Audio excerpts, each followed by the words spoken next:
स्त्री शक्ति उसकी देह या सहनशीलता में नहीं, उसके आत्मसम्मान में बसती है। जब एक स्त्री स्वयं को पहचान लेती है, तब वो अन्याय से समझौता नहीं करती। आत्मसम्मान ही वह शक्ति है जो उसे चुप्पी से बाहर निकालकर निर्णय और परिवर्तन का साहस देती है। नमस्कार। कथा साहित्य में आज इसी विषय पर आपके लिए एक कहानी लेकर आई हूं, जिसका शीर्षक है लाफिंग बुद्धा नहीं, लाफिंग बुद्धि, जिसे लिखा है हिंदी के सुप्रसिद्ध कथाकार डॉक्टर गीता शर्मा जी ने। तो आइए कहानी का आनंद लीजिए। तानसेन संगीत समारोह में बड़े बड़े कलाकारों के बीच प्रस्तुति देना किसी भी संगीत साधक के लिए सौभाग्य और सम्मान की बात होती है, लेकिन मेरे लिए तो यह किसी सुखद आश्चर्य से कम नहीं है। भले ही आज वो एक प्रतिष्ठित कलाकार है और ना जाने कितने ही सम्मान पा चुकी है, लेकिन अपनी इस यात्रा पर खुद उसे ही विश्वास नहीं हो रहा है। मंच पर बड़ा सा बोर्ड लगा है, सितार वादक शैवंती दा लाफिंग बुद्धा। उसे ये उपाधि उसके बाबा ने दी है। बाबा मेरी इस यात्रा के सच्चे साथी। आज की प्रस्तुति को श्रोताओं द्वारा सराहना का जो प्रतिसाद मिल रहा है, उसे देखकर मन अभिभूत है। सभी को हार्दिक आभार व्यक्त करते हुए मन ही मन प्रभु को कृतज्ञता ज्ञापित कर रही हूं। मंच से उतरते समय मैंने देखा कि सुमित मोहन जी के साथ खड़े होकर तालियां बजा रहे हैं और उसे उतरता देख उसकी ओर बढ़ रहे हैं। अचानक उन्हें अपने सामने देखकर उसका हृदय तेज गति से धड़कने लगा। ये दोनों अभी भी एक साथ? हालांकि वो मिलने वाले व्यक्तियों का अभिवादन स्वीकार कर रही है और बात भी कर रही है, पर उसका ध्यान भटक चुका है। बातों का तारतम्य टूट गया है, मानो बीते दिनों की कड़वी यादों ने उसकी लय बिगाड़ दी हो। वे दोनों गुलदस्ता लेकर उसकी ओर कदम बढ़ा ही रहे थे कि आयोजक ने उन्हें दूर रहने का इशारा कर दिया और फिर उसे वहां से लेकर निकल गए। वो भी जल्दी ही उनकी पहुंच से दूर हो जाना चाहती है। उसने पलटकर देखा तक नहीं। चलते चलते कानों में एक क्षीण सी गूंज सुनाई दे रही थी, शैवंती प्लीज रुक जाओ, शैवंती। पर ना वो ठिठकी, ना ही उसका मन। उसका मन तो अतीत की गलियों में इधर उधर टकरा रहा था। उस रात घर लौटते समय मन खिन्नता से भर गया और आंखों में उस दिन का मंजर दौड़ गया जब वो पहली बार मोहन जी से मिली थी। उसकी शादी को ज्यादा समय नहीं हुआ था और सुमित की नौकरी छूट गई थी। घर और बीमार ससुर जी की सेवा में उसने खुद को पूरी तरह झोंक दिया था। दिन से रात कैसे हो जाती थी उसे पता ही नहीं चलता। कल की अल्हड़ सी चंचल लड़की शैवंती अब एक धीर गंभीर बहू बन चुकी थी। अपनी आदत के मुताबिक वो हर किसी को खुश रखने के प्रयास में लगी रहती, पर खुद खुश रहना भूल चुकी थी। सुमित के दिन प्रतिदिन होते अक्खड़ स्वभाव के कारण उसके लिए सामंजस्य बना पाना दिन प्रतिदिन मुश्किल होता जा रहा था।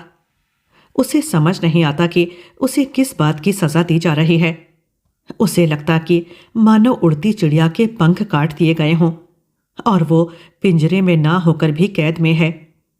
उसकी संगीत साधना अनियमित हो चली थी। अव्वल तो उसे रियाज का वक्त ही नहीं मिलता था, पर यदा कदा कुछ वक्त निकालकर सितार लेकर बैठती तो सुमित का मुंह बन जाता। घर की शांति के लिए उसने सितार को खुद से अलग कर लिया। वो टूट गई, पर उसने रिश्ते को टूटने से बचाने की कोशिश में यह कठिन निर्णय कर लिया। माँ बाबा को छोड़कर किसी को उसके दर्द का एहसास तक नहीं था। वे बहुत दुखी हुए, पर कर भी क्या सकते थे। हालांकि सुमित के इस रवैये से वे भी बहुत नाराज होकर बोले, आप ना काहो काम के डार पात फल फूल, औरन को रोकत फिरें रहीमन पेड़ बबूल। जिस दिन मैंने सितार घर भेजा, बाबा ने मुझे समझाते हुए कहा कि बेटा, अपना रियाज मत भूलना। शायद उन्हें उम्मीद रही होगी कि समय के साथ सुमित के व्यवहार में परिवर्तन आ जाएगा। इसीलिए वे कहते रहते, बेटा, संगीत साधना तो प्रभु भक्ति के समान होती है, छूटनी नहीं चाहिए। हर आती जाती सांस में संगीत रहना चाहिए। बाबा की बातें मेरे लिए संजीवनी थीं, तो संगीत साधना चलती रही, पर सुमित से छिपाकर ही। पहले तो मुझे लगता था कि सुमित को सिर्फ मेरे सितार वादन से समस्या है, पर असल में उन्हें मेरे सफ़ेद दागों से चिढ़ होने लगी थी, और गाहे बगाहे उनकी बातों और तानों से ये जाहिर भी होने लगी थी। हमारा जीवन व्यक्तिगत सामंजस्य के अभाव में जैसे अब बेसुरा बेताला होता जा रहा था।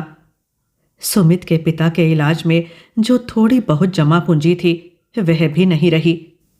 हर आते दिन के साथ संकट गहराता जा रहा था।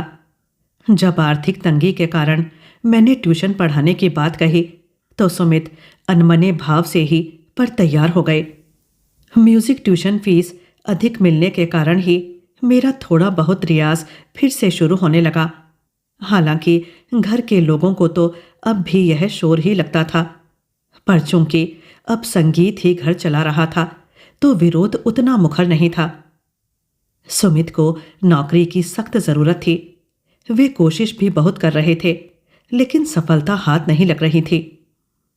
उन्हीं दिनों पता चला कि उनके परिचित मोहन जी यहाँ ट्रांसफर होकर आ गए हैं, तो सुमित ने उनसे मिलने का प्लान किया। शायद वो कोई मदद कर दें और उसे नौकरी मिल जाए। उसे आज भी वह दिन अच्छे से याद है, जब वो सुमित के साथ पहली बार मोहन जी के घर गई थी। मिलने का दिन और समय पहले से ही तय था। सुमित कुछ ज्यादा ही उत्सुक थे और मुझे समय का ध्यान रखने के लिए भी बार बार टोक रहे थे। सुनो, अच्छे से तैयार हो जाना, समय से पूर्व ही पहुंचना होगा। बड़े आदमी हैं, उन्हें 100 काम रहते हैं। जी जरूर, मैंने सिर हिलाते हुए कहा। कितना समय लगेगा हमें वहां? देखते हैं कि वो कितना समय देते हैं। तुम जल्दी करो। मैं तैयार होकर हॉल में पहुंची। मैंने गुलाबी रंग की चंदेरी साड़ी पहनी थी और हल्का सा मेकअप भी किया था। क्यों, ठीक है ना? कैसी लग रही हूं? ठीक है, अब चलो भी, सुमित ने चिढ़कर कहा। मेकअप ज्यादा तो नहीं है? मैंने फिर पूछा। दरअसल सुमित से मोहन जी के बारे में सुन सुनकर मैं नर्वस हो रही थी। हाँ, सब ठीक है, कहा तो, रूटीन सा जवाब देते हुए सुमित ने कहा। अपने दाग छिपा लेना बस। सुमित के मुंह से ये शब्द सुनकर लगा जैसे किसी ने गरम चिमटे से उसे दाग दिया हो। सुमित सफेद दाग का ताना देते हुए बोले, क्या उन्हें मुझ में सिर्फ दाग ही दिखाई देते हैं? कितना ध्यान रखती हूं कि उनका मूड ठीक रहे, पर अपनी हर कोशिश में नाकाम ही रहती हूं। कभी कभी तो मन करता था कि बोल दूं कि शादी क्यों की, इतनी तकलीफ थी तो मना क्यों नहीं कर दिया पहले।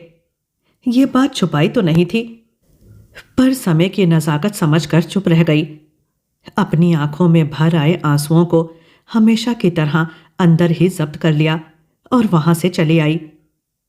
कमरे में जब मैंने शीशे में खुद को देखा, तो सामने एक निरीही औरत का अक्स नजर आया।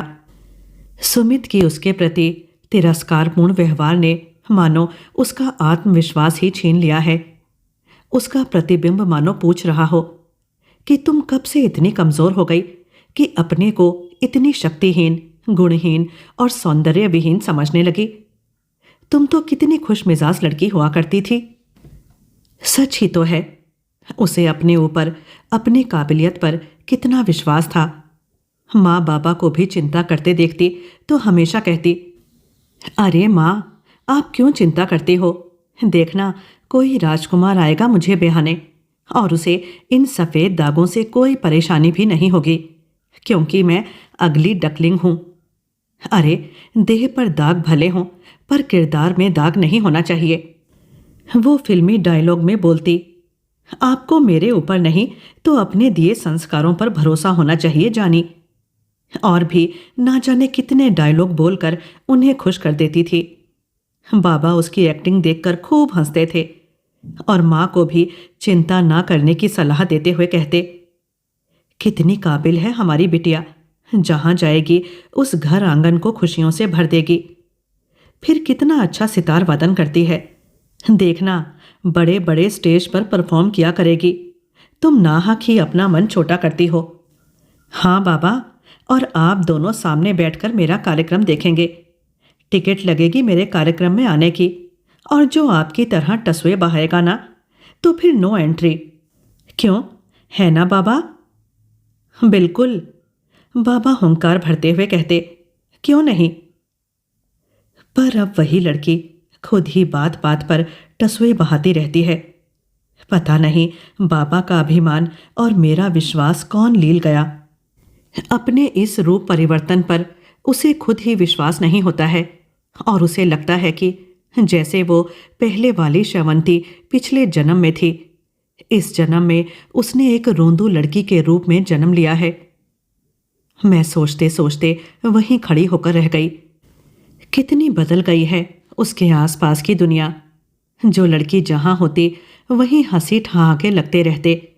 कॉलेज में तो सब उसे लाफिंग बुद्धा बुलाते, लेकिन जब मैं कहती लाफिंग बुद्धा नहीं लाफिंग बुद्धि, तो हंसी का फव्वारा फूट पड़ता।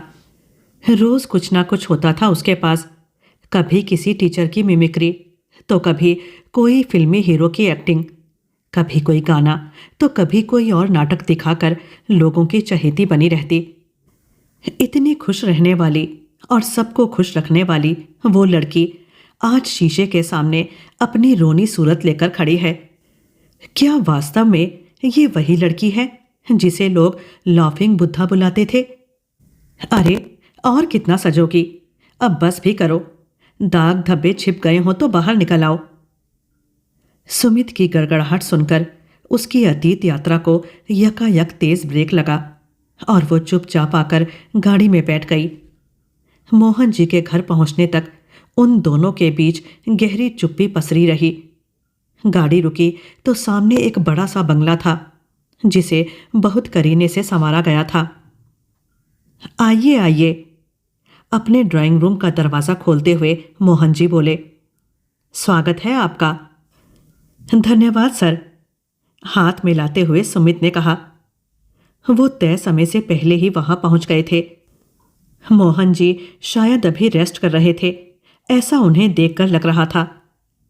आप लोग बैठिए, मैं अभी आया, कहकर वो अंदर चले गए। लंबा कद, सफेद रंग और घुंघराले बालों में सभ्य और शालीन व्यक्तित्व वाले मोहन जी काफी विनम्र लग रहे थे। मैंने उनके ड्राइंग रूम में नजर दौड़ाई। कमरा बेहद सादगी और संजीदगी से सजा हुआ पर भव्य लग रहा था। कमरे के एक कोने में रखे सितार को देखकर मैं चौंक गई। तभी मोहन जी आ गए। और सुनाओ सुमित, क्या हालचाल? जी सब कुशल मंगल। कहिए क्या लेंगे आप लोग? उन्होंने पूछा। जी कुछ नहीं। अरे भाई, इतनी औपचारिकताएं किस लिए? वे बोले। चाय या कॉफी, क्या चलेगा? जी चाय। अरे हमारे यहाँ की कॉफी पीकर देखो, दीपक बहुत अच्छी कॉफी बनाता है। फिर उत्तर का इंतजार किए बिना उन्होंने अपने कुक को अच्छी कॉफी लाने को कहा। इधर उधर की और पिछली नौकरी के बारे में बातें होने लगी। आजकल बहुत मुश्किल होता जा रहा है, जितनी ऊंची पोस्ट उतना ही ज्यादा काम का तनाव। वे कहने लगे। जी सो तो है सर, नौकरी करना भी मुश्किल होता जा रहा है। सुमित भी अपनी समस्याएं उन्हें बताने लगे। जी सर, मेरा भी काम कुछ ठीक नहीं चल रहा, सुमित ने सकुचाते हुए कहा। क्यों, क्या हुआ? सर जॉब नहीं है, बिल्कुल खाली बैठा हूं आजकल। ऐसा क्यों, क्या हुआ? वो थोड़े उपेक्षित भाव से बोले। सर बाबूजी की तबीयत की वजह से मैं काम पर ध्यान नहीं दे पा रहा था। फिर आए दिन उन्हें हॉस्पिटल भी ले जाना पड़ता था, तो छुट्टी भी लेनी पड़ती थी। बस सर, चल नहीं पाया वहां। काफी समय से घर ही बैठा हूं। ओह, तो फिर घर कैसे चलता है? उन्होंने पूछा।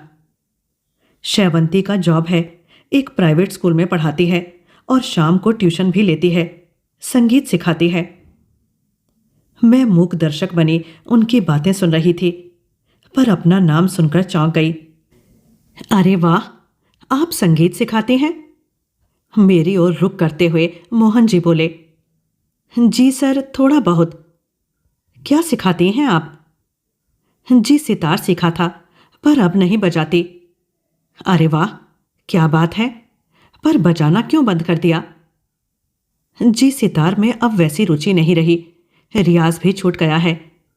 मैं जैसे इस टॉपिक को खत्म करना चाहती थी, तभी कॉफी आ गई। उनके कुक ने करीने से मेज पर नाश्ता और कॉफी रख दिए। लीजिए आप लोग। सब कॉफी पीने लगे और मैं अपने सुरीले अतीत में खो गई। कितने मनोयोग से सीखा था उसने सितार। कभी माँ तो कभी बाबा उसे सितार की क्लास के लिए लेकर जाते थे। माँ बाबा ने कितने प्यार से उसके लिए कलकत्ता से सितार खरीदा था। वो जब भी साधना करती, वे लोग कितना खुश होते थे। बाबा उसे हमेशा मेरा प्यारा रविशंकर कहकर ही बुलाते थे और उसके भविष्य के लिए प्लान करते रहते। वे चाहते थे कि मैं सितार वादन में ही आगे बढ़ूं, पर माँ किंचित सशंकित रहती। मुझे तो इसकी शादी की फिक्र लगी रहती है और आप हैं कि इस ओर ध्यान ही नहीं देते। अरे, शादी के बाद जो चाहे करे। अरे, शादी कौन सी बड़ी बात है, जिस दिन चाहेगी उस दिन कर देंगे, क्यों है ना बेटा? पर माँ को मेरे हाथों में उभरते सफेद दागों की चिंता सता रही थी। जब सुमित ने आगे बढ़कर रिश्ता मांगा तो उनकी चिंता और भय दोनों खत्म हो गए। सुमित सीनियर थे और कभी कभी घर भी आते रहते थे। वे हमेशा से ही अपने भविष्य को लेकर बहुत फोकस थे। माँ बाबा को अच्छे भी लगते थे। कैंपस सिलेक्शन होने के बाद ही उन्होंने अपने मन की बात माँ बाबा से कही। माँ बाबा इस बात से खुश थे कि सुमित को उसके दागों से कोई समस्या नहीं है।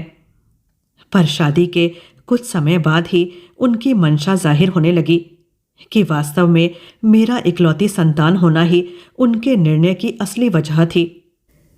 उन्हें संगीत में कोई रुचि नहीं थी और उसका गाना बजाना पसंद नहीं था। धीरे धीरे सब बंद होता चला गया। उसकी भी संगीत साधना को ही विराम लगने लगा, क्योंकि वो जब भी रियाज के लिए सितार उठाती, सुमित झल्लाकर बोल उठते, तुम्हें अपने शौक अपने मायके में ही छोड़कर आने थे। भले घर की लड़कियां घर संभालती हैं, ना कि ये फालतू के बेहुदा से शौक। तुम्हें पता है कि मुझे पसंद नहीं है ये सब, फिर भी तुम ये तार तोड़ती रहती हो। सुमित की नापसंदगी उसकी सनक बन चुकी थी। आए दिन झगड़े होने लगे तो उसने गुस्से में आकर अपना सितार मायके भिजवा दिया।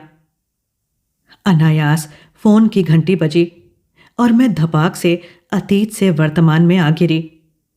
फोन पर मोहन जी किसी से बोल रहे थे। ठीक है, अभी पहुंचता हूं। फिर हम लोगों से क्षमा मांगते हुए बोले, कुछ अर्जेंट काम से ऑफिस जाना है, आप लोग बैठिए, मैं अभी आता हूं। सर, हम भी निकलते हैं। अरे नहीं भाई, तुम लोग रुको, डिनर करके जाना, शादी के बाद पहली बार आए हो। वे बोले, सुमित तुम भी चलो साथ में, और आनन फानन में सुमित को लेकर वहां से चले गए। मैं इंतजार करती रही। 2 घंटे बीत चुके थे। अब मुझे बोरियत होने लगी थी। करूं भी तो क्या करूं? शेल्फ में रखी पुस्तकों को भी उलट पलट लिया था। मैं कमरे में टहलने लगी और पता नहीं किस मनःस्थिति में अचानक से मैंने सितार उठाया और उसके तार साधने लगी। जब से सितार देखा था, मेरा मन उसे छूने का होने लगा था। इतने लंबे अंतराल के बाद सितार के तार छेड़कर असीम आनंद की अनुभूति हो रही थी। मैं सितार बजाने में इतनी मगन हो गई कि मुझे पता ही नहीं चला कि मोहन जी और सुमित वहां कब आ गए। सुमित की पुकार से मेरी तंद्रा भंग हुई और मैं बुरी तरह अचकचा गई। जी सॉरी सर, सितार देखकर रोक नहीं पाई खुद को। समय नहीं कट रहा था तो इसके तार ट्यून करने लगी। अरे भाई, इसमें सॉरी की क्या बात है, बल्कि उल्टे सितार धन्य हो गया कि कोई साधक तो मिला उसे। मैं तो बजा नहीं पाता, बस ड्राइंग रूम का सजावटी सामान होकर रह गया है। वो बोले, और आप तो बहुत सुरीला बजा रही थी। मैं तो मंत्रमुग्ध होकर देख रहा था। मैं अपनी नादानी पर बुरी तरह झेंप गई। अब घर पहुंचकर सुमित झगड़ा करेंगे सो अलग। बहुत बहुत धन्यवाद आपका सर, कहते हुए सितार को प्रणाम कर उठ गई। चलिए खाना खाते हैं, मोहन जी ने माहौल को सहज करते हुए कहा। टेबल पर डिनर लग चुका था। तीनों साथ बैठकर खा रहे थे। वे दोनों काफी अच्छे मूड में लग रहे थे, सो हंसी मजाक भी हो रहा था। पर मेरा मन बहुत व्यथित था। उनकी बातों में मेरी कोई सहभागिता नहीं थी। मेरा मन वहां हो रही बातों में ना होकर आसन्न झगड़ा और तनाव के बारे में ही सोच रहा था। टेबल पर बैठे बैठे ही मोहन जी ने पूछा, श्रवंती जी, पोस्ट डिनर कॉफी हो जाए? नहीं सर, अब हम चलेंगे, मैंने कहा, और सुमित ने भी हाँ में हाँ मिलाते हुए कहा। बहुत समय ले लिया आपका, अब अनुमति दीजिए। अरे नहीं, मुझे तो बल्कि अच्छा लगा। श्रवंती जी का सितार सुनकर तो आनंद आ गया। फिर आइएगा आप लोग, कहते हुए वो दरवाजे तक छोड़ने आए। Okay Sumit, thanks for lovely evening. Good night sir, कहकर सुमित गाड़ी में बैठ गए। पर मेरी जान अभी तक हलक में ही अटकी हुई थी। पर आश्चर्यजनक रूप से सुमित ने कुछ नहीं कहा और रास्ता शांतिपूर्ण ढंग से गुजर गया। जब घर पहुंचे तो रात बहुत हो चुकी थी। मैं सोच रही थी कि अभी तक सुमित ने कुछ कहा क्यों नहीं। अब तक तो प्रवचन चालू हो जाने थे, पर मैं खुद भी बात करना नहीं चाहती थी। थक भी चुकी थी, सो बिस्तर पर लेटते ही सो गई। अगले दिन फोन ने सुमित के चेहरे पर मुस्कान ला दी। बधाई हो सुमित, तुम्हारी नौकरी के लिए मैंने बोल दिया है। तुम्हें आज ही ज्वाइन करना होगा। जी सर, थैंक यू सर। मैं किन शब्दों में आपका शुक्रिया अदा करूं? सुमित बोले जा रहा था। ओके, मिलते हैं फिर, उधर से आवाज आई। मैं चाय लेकर कमरे में पहुंची तो बातचीत का कुछ हिस्सा मेरे कानों में भी पड़ा। क्यों, क्या हुआ? किसका फोन था? बड़े खुश नजर आ रहे हो। मोहन सर का। फिर चहकते हुए बताया, उन्होंने मेरे लिए नौकरी की बात कर ली है और आज से ही ज्वाइन करना है। वाह, ये तो बहुत अच्छी खबर है, मैंने भी खुशी जाहिर करते हुए कहा। अरे, मैं तो तभी समझ गया था जब वो तुम्हें सितार बजाते हुए घूर घूर कर देख रहे थे। तुम इतनी मगन थी कि तुम्हें तो होश ही नहीं था। मुझे काटो तो खून नहीं, पर हकलाते हुए इतना ही कह पाई, अरे तो आपने टोका क्यों नहीं? छोड़ो भी ना, मुझे अभी निकलना होगा। पहला दिन है ऑफिस का और मैं लेट नहीं होना चाहता। और हाँ, आज ही अपना सितार मंगवा लेना, बाबा दे जाएंगे। मोहन सर को सितार सिखाने जाना होगा तो शाम के ट्यूशन बंद कर देना। रियाज भी तो करना होगा तुम्हें। नहीं, ये क्या कह रहे हैं आप? आपके कहने पर मैंने तो सितार कब का छोड़ दिया। तो अब मैं ही कह रहा हूं बजाने के लिए, तो मना क्यों कर रही हो? देखो, मेरी नौकरी का सवाल है, कितनी मुश्किल से मिली है तुम जानती हो। सुमित बोलते हुए निकल गए। मैं अब समझ चुकी थी कि जब अपनी साधना में लीन थी, वहां उपस्थित श्रोता उसके संगीत सुनकर मंत्रमुग्ध नहीं हुए थे। माँ ठीक ही कहती थी कि सुर साधना समय और स्थान देखकर ही करना चाहिए। उसे आत्मग्लानि होने लगी और मैं रोई जा रही थी। खुद को कोस रही थी कि मैं सितार के मोह में पड़ी। क्यों मैं सितार को छू लेने का लोभ समरण नहीं कर पाई? मन मस्तिष्क में एक ही प्रश्न था, क्या जरूरत थी? मैंने सितार उठाया ही क्यों? सुमित के जाने के बाद मैंने सुबकते हुए माँ को पूरा वाकया सुनाया। अरे, तो इसमें रोने वाली क्या बात है? आपको नहीं पता माँ, सुमित अब इसी बात का बखेड़ा खड़ा कर देंगे। मैं फिर से शुरू नहीं करना चाहती। अरे, क्यों नहीं चाहती? माँ, पता नहीं मोहन जी कैसे इंसान हो, मैं तो उन्हें जानती भी नहीं हूं। पर सुमित के तो पूर्व परिचित है ना, फिर किसी इंसान के बारे में पूर्व धारणा बना लेना कहाँ का न्याय है? हो सकता है कि वो संगीत को सराहने वाले अच्छे इंसान हो। मुझे लगता है कि तुम्हें अपने निर्णय पर पुनर्विचार करना चाहिए। इसी बहाने तुम्हारी संगीत साधना फिर से शुरू होगी। हो सकता है कि मोहन जी के बाद सुमित को भी तुम्हारे हुनर की कद्र होने लगे। माँ, मैं नहीं सिखा पाऊंगी, सब कुछ तो छोड़ दिया है। बेटा, हुनर कोई कभी नहीं भूलता। तुम सितार वादन नहीं, अपना आत्ममूल्य भूली हो बस। कुछ भी हो माँ, पर मेरा मन नहीं है बस, कहकर मैंने फोन रख दिया। शाम को जब बच्चे पढ़ने आए तो मैं उनके साथ व्यस्त हो गई। एक बच्ची उसके पास आकर पूछने लगी, बताइए मैडम, मेरी मुट्ठी में क्या है? मुझे नहीं मालूम, अपनी मुट्ठी खोलो, देखें क्या है इसमें। नहीं, पहले बताइए। तुम ही बताओ क्या है। उसने मुट्ठी खोली तो उसके हाथ में एक फूल था। क्या है, मुझे दो। नहीं मैडम, पता है मेरी मुट्ठी में मेरी खुशियों की चाबी है और यह मैं किसी को नहीं दूंगी। बच्चों के जाने के बाद ये बात मेरे दिमाग में अटक गई। छोटी सी बच्ची इतनी बड़ी बात कितनी सहजता से कह गई, जो बात मैं आज तक समझ नहीं पाई। सच में अपनी खुशियों की चाबी किसी और को सौंपकर हम खुशियों के लिए तरसते रहते हैं। तभी कॉल बेल बजी। दरवाजा खोला तो सुमित के साथ मोहन जी भी खड़े थे। अरे आप! क्या हुआ श्रवंती जी, आपको मेरा आना अच्छा नहीं लगा शायद? नहीं सर, वह बात नहीं है। आइए ना प्लीज। मैं तो कोई उम्मीद नहीं थी ना, तो अरे भाई, सर के लिए कुछ पानी वानी लाओगी या यूं ही बुत बनी खड़ी रहोगी? सुमित ने कहा। जी अभी लाई। सर, क्या लेंगे आप, ठंडा या गरम? सुमित ने पूछा। अरे यार, ये सब तो चलता रहता है, हम तो यहां सितार सुनने आए हैं। सितार?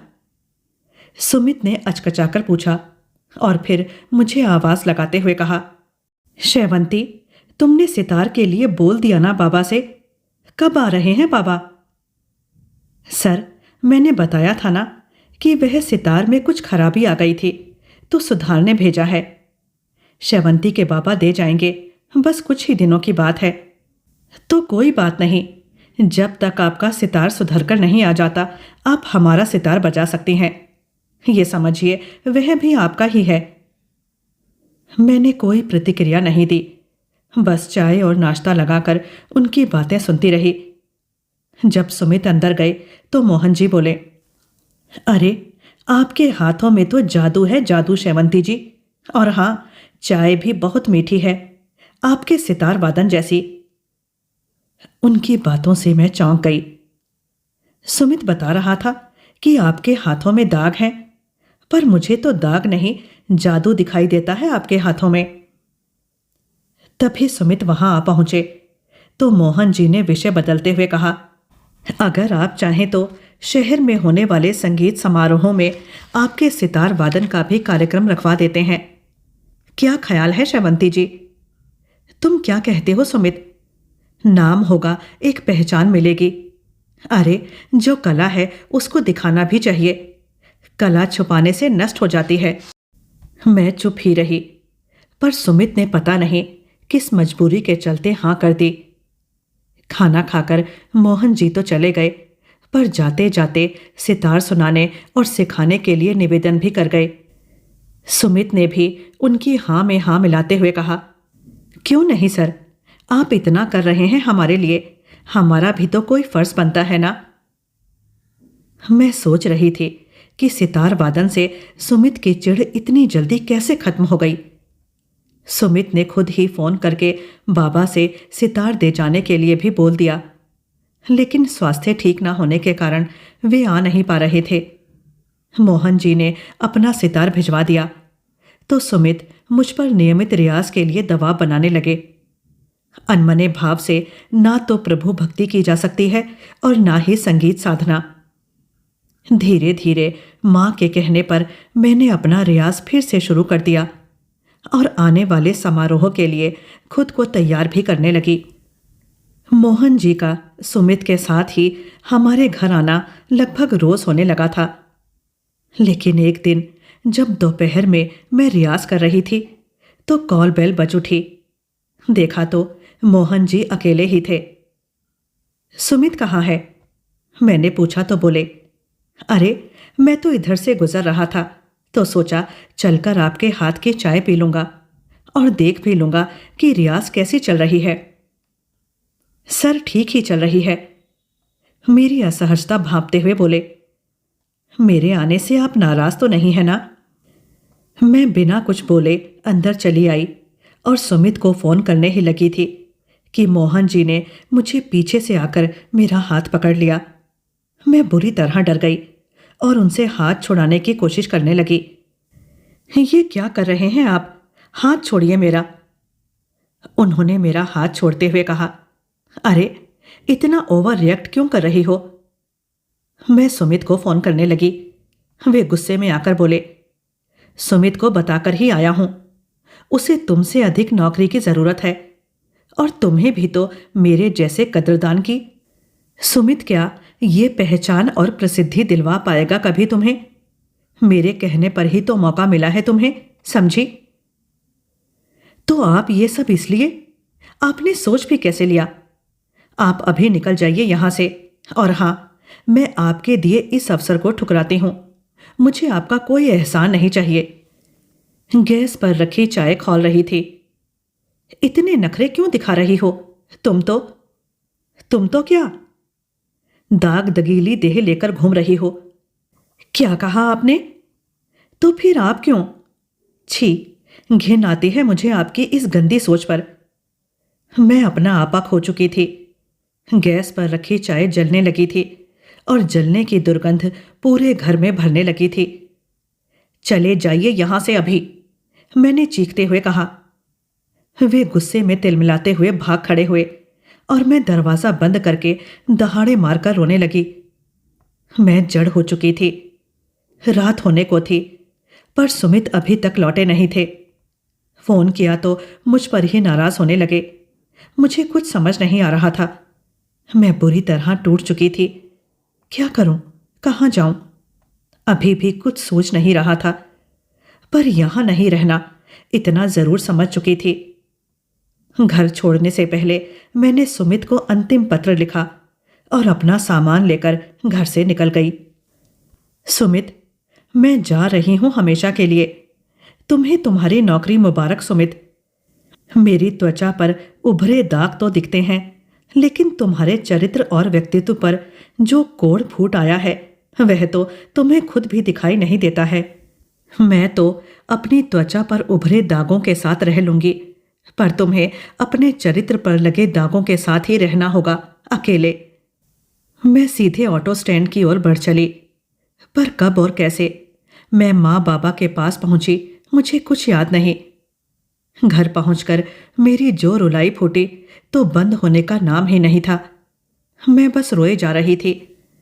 पता नहीं बाहर हो रही बारिश ज्यादा तेज थी या मेरी रुलाई, पर इतना तय था कि आज इसमें सब कुछ बह जाने वाला था। माँ मेरी हालत देख पूछ पूछ कर हलकान हो रही थी कि ऐसी क्या बात हो गई और क्यों रो रही हूं। मेरी हिचकियां बंध गई थी। बाबा ने उन्हें शांत रहने और मेरे लिए पानी लाने के लिए कहा। वे शायद जान रहे थे कि रोने के पीछे का कारण बहुत गंभीर है।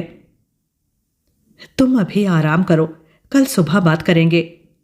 अब रोना बंद करो, तुम अपने घर पर हो। उनके विश्वास भरे आश्वासन से मेरा रोना थोड़ा शांत हुआ। ये घर तुम्हारा है और हम दोनों तुम्हारे साथ। अपना घर होते हुए किसी बात से परेशान होने की कोई जरूरत नहीं है बेटा। मेरे सिर पर हाथ फेरते हुए बाबा ने कहा, मुझे मेरी बेटी पर पूरा भरोसा है और जो भी वजह हो और जो भी तुम्हारा निर्णय हो, हम तुम्हारे साथ हैं बेटा। अब सितार ही तुम्हारा सच्चा साथी है। वह तुम्हें सच्ची खुशी और सम्मान देगा जिसकी तुम हकदार हो। दुखों से मुक्ति की नई यात्रा प्रारंभ कर रही हो तो बहुत सारा प्रेम और आशीष। उन्होंने अपनी आंखों में छलक आए आंसुओं को छुपाते हुए कहा। क्यों, सही कहा ना मैंने, मेरी लाफिंग बुद्धा? मैंने उनके हाथों को अपने हाथों में लेकर कहा, लाफिंग बुद्धा नहीं, लाफिंग बुद्धि बाबा। डॉक्टर गीता शर्मा जी को इस सुंदर कहानी के लिए हार्दिक धन्यवाद। स्त्री का मूल्य उसकी चुप्पी नहीं, उसका आत्मसम्मान तय करता है, और जो रिश्ता सम्मान नहीं देता उसे छोड़ देना हार नहीं, सबसे बड़ी जीत होती है। कहानी आपको कैसी लगी कमेंट्स में ज़रूर लिखिएगा। अब मुझे आज्ञा दीजिए और कथा साहित्य से जुड़े रहिए। धन्यवाद।